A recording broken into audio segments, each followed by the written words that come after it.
Assalamualaikum warahmatullahi wabarakatuh. Jumpa lagi dengan saya, Mas Mut. Masih di seputaran anxiety disorder, psikosomatis, dan dispepsia. Di video kali ini, saya bikin video sambil jalan kaki. Jadi, ini rutinitas yang saya lakukan tiap pagi. Jalan di depan rumah. Hanya begini-begini saja. Ringan. Terutama jika terasa badan tidak nyaman. Tapi ini harus dilakukan setiap hari ya. Kalau setiap hari pasti kita akan jauh membaik. Kali ini saya ingin membahas saya mengingat tentang pernah terjadi sesuatu terhadap saya. Biasanya itu tentang kematian atau setelah sembuh ya. Setelah sembuh itu masih trauma. Ada trauma-trauma yang memang tidak bisa langsung hilang. Ada dua trauma biasanya. Satu, mendengar info bahwa teman kita itu mengalami sakitnya sakit parah gitu, terus sampai harus dirawat di rumah sakit. Kedua, kematian, ada saudara yang meninggal, terus kita habis takziah, terlebih kita habis takziah ke sana, itu biasanya kita langsung drop. Saya itu lama di situnya. Kalau saya, karena trigger saya itu memang kematian ya. Saya dulu itu kena anxiety disorder, itu salah satunya pemicunya itu adalah kematian bude saya, mertua saya, dan paklik saya di tahun yang sama itu. 3 kematian itu yang membuat saya takut, dan itu masih mengakibatkan trauma, masih ada traumanya. Seperti contoh, saya mendengarkan teman saya, teman sekolah SMP, artinya itu sudah 20 berapa tahun yang lalu. Tiba-tiba saya dengar kabar dari teman-teman yang lain bahwasanya si ini kena serangan stroke. Itu langsung kumat itu. Karena orang dekat, karena teman. Itu langsung kumat. 2 kali selama saya sakit ini, 2 kali saya mendengarkan berita bahwa ada teman saya dan adik kelas saya itu kena serangan stroke. Itu kumat, saya kumat. Terus ada lagi agak baru-baru kemarin itu saya mendengar kabar bahwasanya ada teman saya seumuran saya, biasa main bareng, dia mau daftar haji. Ternyata tiba-tiba ketika dia check up badan, tiba-tiba tidak pulang di rumah sakit itu, dia tidak pulang, langsung dinyatakan ginjalnya bermasalah dan harus cuci darah. Jadi membuat khawatir itu. Satu, karena kenal, akrab. Kedua, karena seumuran. Nah, itu biasanya kita mengkait-kaitkan dengan diri kita. Mengkait-kaitkan. Sama juga dengan yang stroke itu, teman saya itu. Ada yang adik kelas saya, ada yang sekelas dengan saya. 2 orang itu saya kait-kaitan dengan diri saya. Bisa-bisa begitu. Nah, itu penyakit yang trauma. Trauma yang seperti itu bisa membuat kambuh. Terus kematian. Ada saudara meninggal dunia. Terus kita takziah, kita ikut ngelayat. Nah, itu bisa membuat trauma lah juga itu. Itu biasanya setelah pulangnya langsung biasanya kontan, otomatis langsung tidak enak. Semuanya badan tidak enak, terus jadi keliengan, jadi pemikir, jadi ini. Tidak sampai panik, tidak sampai cemas berlebih. Anxiety disorder tidak hanya cemas, tidak nyaman, terus jadi apa ya? Lebih banyak itu di keliengan ya. Nah, kalau sudah seperti itu, solusinya adalah ini. Begini nih. Ini solusi paling tepat. Solusi paling tepat, benar-benar paling tepat. Tidak ada yang bisa mengalahkan solusi ini. Solusi jalan kaki di pagi hari sekuat mungkin dengan terpapar matahari sampai tubuh berkeringat, sekuatnya kita jalan sampai terasa melegakan.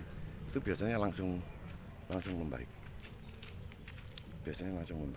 Kalau saya lakukan begitu, dengan cara begitu. Saya hanya di seputaran jalan-jalan depan rumah saja, tidak harus kemana-mana, hanya ini begini, jalan di seputaran rumah.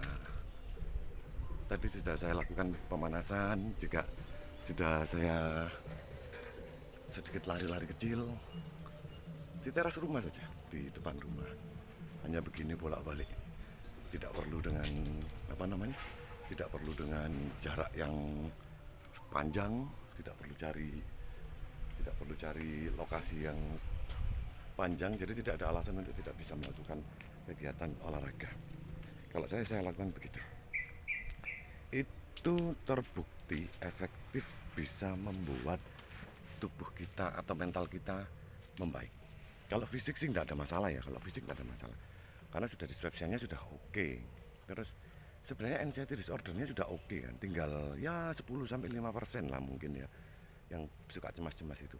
Tapi jika kita ada pemicu untuk bisa membuat kita sedikit kambuh, itu bisa terjadi. Jadi sebenarnya harus dihindari. Tapi saya pikir-pikir lagi ya, kita makhluk sosial, kita harus berinteraksi dan kita harus harus melawan. Kalau nggak sampai kapan kita akan takut dengan hal itu. Tapi terbukti loh, saya ini sudah 8 bulan.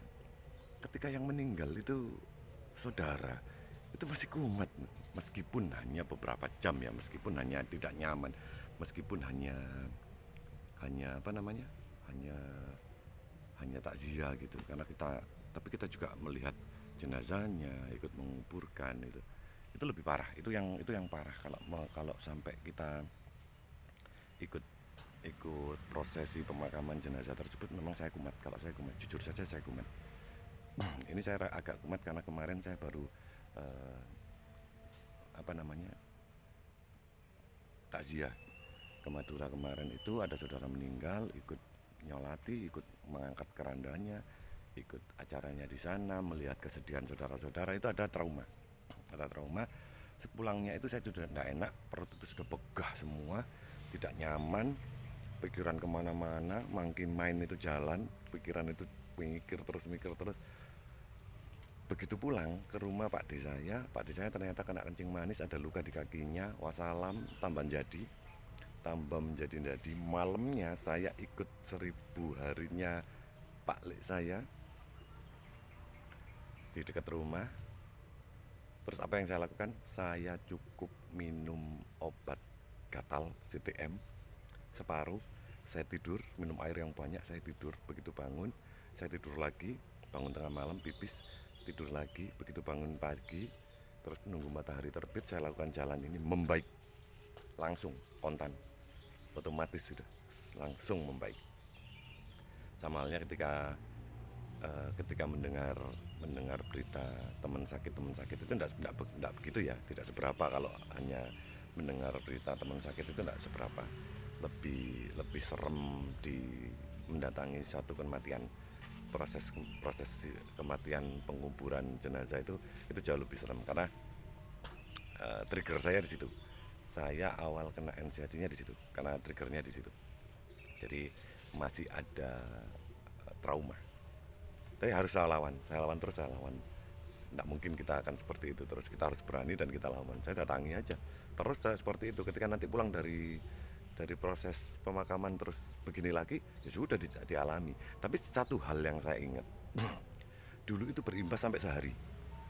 Artinya kecemasan itu masih kita mengelola pikiran, kita jaga makan lagi, itu sehari sampai 2 hari. Awal-awal apalagi itu lama. Terus ketika ada kematian saudara lain, saya datang itu hanya sehari. Setelah itu, kalau ini hanya dibuat tidak nyaman, pulang buat tidur, pagi dibuat olahraga, sudah tidak terpikirkan lagi, sudah tidak ada mungkin main, tidak ada apa-apa, sudah jalan fresh, seger lagi, lebih cepat. Jadi selama kita mau melakukan terus, itu akan cepat selesainya. Ketakutan itu akan kita lawan dengan proses ya, dengan proses itu. Tapi kita akan membaik, itu sudah pasti. Paling-paling imbasnya itu karena sempat shock ya, otak sempat shock, segala macam, badan sempat shock. Yang saya rasakan hari ini cuma keliengan aja, hanya keliengan yang semula tidak ada, sekarang jadi sedikit ada keliengannya, goyang sedikit. Nah itu diperbaiki dengan jalan kaki ini nanti, terus makannya diperbaiki ya. Saya yakin keliengan ini tidak akan bertahan sampai sore paling sudah hilang, diganti main dengan teman-teman sahabat yang biasanya akrab dengan kita nongkrong nanti hilang, biasanya begitu. Jadi ya kita harus tahu betul tentang diri kita sendiri, apa yang terjadi dan cara mengatasi. Jika sampai sudah seperti itu, semuanya akan terlihat gampang sekali. Begitulah cerita saya tentang mengatasi trauma-trauma pemicu kita sakit itu dan cara melawannya. Terima kasih sudah melihat video saya. Wassalamualaikum warahmatullahi wabarakatuh.